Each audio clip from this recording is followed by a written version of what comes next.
নমস্কার বন্ধুরা, তোমরা সবাই কেমন আছো? আশা করছি সবাই খুব ভালো আছো। আজ আবারও একটি নতুন ব্লগ নিয়ে চলে এলাম। আমার এই নতুন ব্লগে তোমাদের সকলকে স্বাগত। আশা করছি আজকের ব্লগটি তোমাদের খুব ভালো লাগবে। তো চলো আজকের ব্লগটা শুরু করি। তো এখন বাজে বেলা 10টা, আর আমরা এখন ছাদে চলে এসেছি স্নান টান সেরে। সূর্যদেবকে জল দিলাম, তারপরে এই যে তুলসী গাছে এখন জল দিচ্ছি। ছাদে যে পায়রাগুলোকে দেখলে, ওই পায়রাগুলো আমাদের পায়রা। ওগুলো আমাদের জীবনের একটা অংশ হয়ে গেছে। ওরা মানে এতটাই ভালো, আমরা যখন ছাদে উঠি তখন ওরা ঠিক চলে আসে। ওরা বুঝতে পারে যে ছাদে এসেছে। তো এই যে আমার মেয়ে চলে এসেছে পায়রাগুলোকে খাবার দিতে। ওই পায়রাগুলোকে রুটি চাল দেবে ও, তো সেই কারণে চলে এসেছে। আজ অনেক জামা কাপড় কেচেছিলাম, তো অনেক কিছুই ছিল, বিছানার চাদর টাদর অনেক জামা কাপড় ছিল, তো সেইগুলোই এখন মিলে দিচ্ছি। বরকেও সাথে নিয়ে এলাম, বললাম তুমি এসো আমাদের সাথে। তো সেজন্য ও এসেছে, আর এদিকে ও ওই যে চিমটাগুলো নিয়ে ছুটছে। ও আমাকে হেল্প করতে এসেছে আমার মেয়ে। ওই যে জামা কাপড়গুলো আমি মিলছি, আর ও আমাকে এই যে চিমটাগুলো দিচ্ছে, হাতে ধরে ধরে দিচ্ছে। তো আমার মেয়ে বেশ হেল্প করে আমার। ছাদ থেকে পুরো কলকাতা শহরটা দেখা যাচ্ছে। এটা আমাদের ছাদের চারপাশটা এই যে ঘুরে দেখাচ্ছি। দেখো বেশ সুন্দর, বড় বড় ফ্ল্যাট বিল্ডিং এ ভর্তি। তো ছাদে উঠতে বেশ ভালোই লাগে, ঘরের মধ্যে থাকতে বেশ ভালো কি লাগে করছো না। তুমি? কি করছো? জোরে বলো। এই কলকাতা শহরটা সত্যিই অন্যরকম। তো পুরো চারপাশটা পুরো বড় বড় বিল্ডিংয়ে ভর্তি। মানে ছাদ ছাদে উঠলে বেশ ভালো লাগে দেখতে। আর এই যে এটা দেখছো, এটা হচ্ছে আমাদের দুটো বড় বড় বিল্ডিং, মানে পাশাপাশি। আর মাঝে ওটা হচ্ছে বিল্ডিং থেকে বেরোনোর গেট। বিশেষ করে বিকালে ছাদে উঠতে সত্যি খুব ভালো লাগে। চারপাশটা এত ভালো লাগে, আর মানে হাওয়া দেয়, খুব সুন্দর লাগে, বেশ ভালো লাগে বিকালে ছাদে উঠতে। এদিকে কি বড় বড় বিল্ডিংয়ে ভর্তি, গাছপালা কোথাও কিছুই নেই। সব ছাদে বড় বড় গাছ মানে টবের মধ্যে সব গাছ লাগিয়েছে। আর এই যে আমার মেয়ে, ও ছুটছে, ও তো যেতে চাইছে না ঘরে।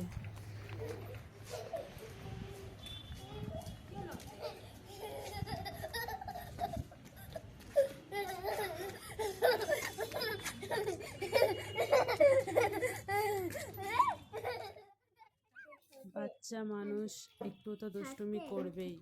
ছাদে উঠলে একদম ছাদ থেকে নামতে চায় না ও। তো এই যে ওই জন্যই ও ছুটছে। ছাদ থেকে এখন চলে এলাম, দিয়ে এই যে ব্যালকনিতে যে গাছগুলো আছে, ভাবলাম একটু করে জল দিয়ে দিই। তো এই যে গাছগুলোতে জল দিচ্ছি। গাছগুলোর তেমনভাবে যত্ন করাই হয় না, মানে সময়ে ঠিক ম্যানেজ করতে পারি না। তারপরে এই যে মেয়ে বইগুলো নিয়ে পুরো খাটে ছড়িয়ে রেখেছিল, বইগুলো তো ছিঁড়েই দিয়েছে। ভাবলাম বইগুলো একটু সেলাই করে দিই। দুটো বই তো ছিঁড়ে দিয়েছে, বেশিরভাগটাই ছিঁড়ে দিয়েছে। দুটো বই ভাবলাম এইগুলো একটু সেলাই করে দিই। তো এই যে আমি বইগুলো এখন সেলাই করে দিচ্ছি ওর। একদিকে আমার রান্না হচ্ছে, রান্না বসিয়েছি, আর একদিকে আমি এই যে এই সব করছি। সংসারী মানুষের কত জ্বালা, তাই না?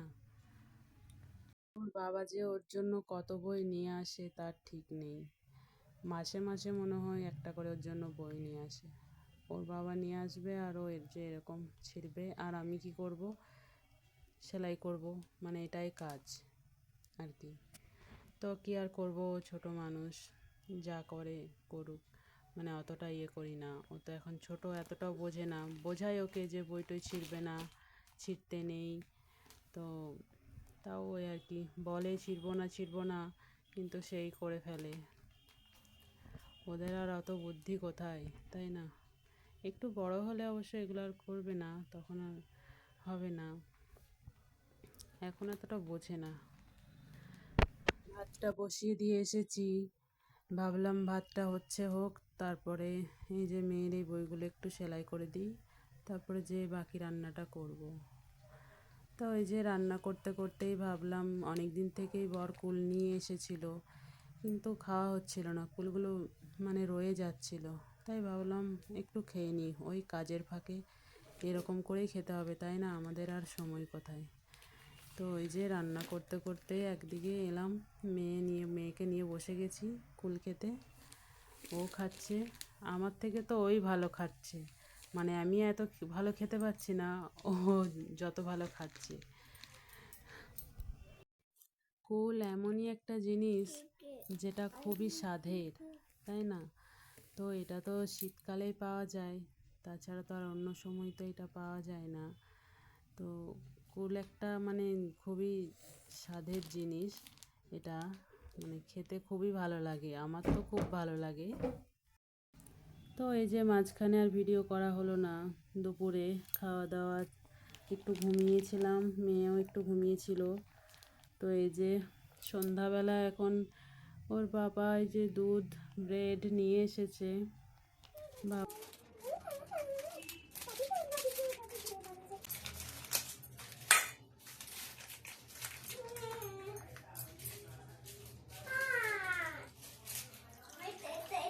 হাতে ধরলে তো কিছু হবে না মা, লাগবেও না, কিছুই হবে না।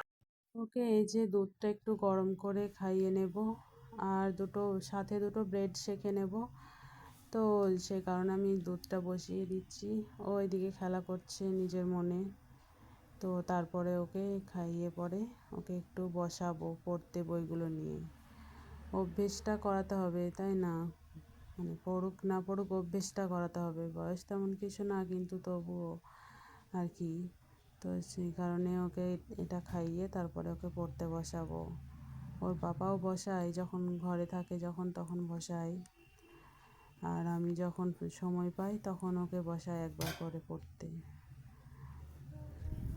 আর এখনকার বাচ্চারা যা মানে বদমাইশ, মানে ছোটোর থেকেই অভ্যেস করতে হবে, নইলে তো একটু বড় হলে তো বাস আর হবেই না। ছোটোর থেকে ওকে অভ্যেসটা করতে হবে পড়াশুনোর, বড় হলে আর হবে না।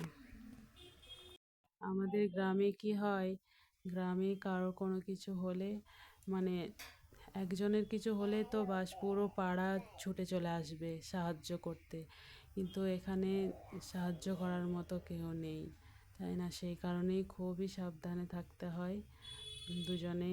ওর পাপা তো অফিসে চলে যায়, তো আমরা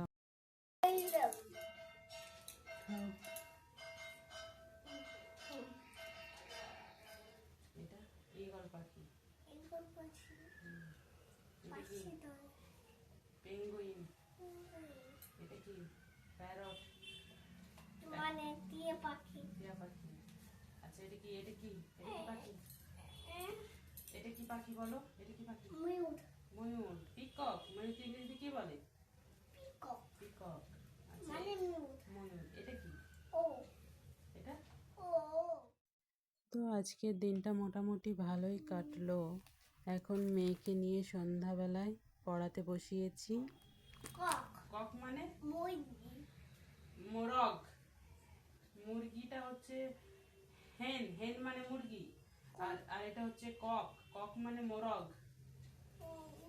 তো এই ভিডিওতে আমি আমার সাধারণ দিনের কিছু মুহূর্ত তোমাদের সাথে শেয়ার করেছি। তো এই ভিডিওটা তোমাদের কেমন লাগলো অবশ্যই কমেন্টে জানিও, আর ভিডিওটা ভালো লাগলে একটা লাইক করবেন, আর নতুন হলে প্লিজ চ্যানেলটা সাবস্ক্রাইব করে পাশে থাকবেন। আপনাদের একটা সাবস্ক্রাইব আমার কাছে অনেক গুরুত্বপূর্ণ, তো প্লিজ চ্যানেলটা সাবস্ক্রাইব করবেন, আর নিজস্ব মতামত অবশ্যই জানাবেন। তো এই ভিডিওটা এখানেই শেষ করছি, কালকে দেখা হচ্ছে আবার নতুন কোনো ভ্লগ নিয়ে। ততক্ষণ তোমরা সবাই ভালো থেকো, সুস্থ থেকো, এই আশা করি। তো ঠিক আছে, টাটা।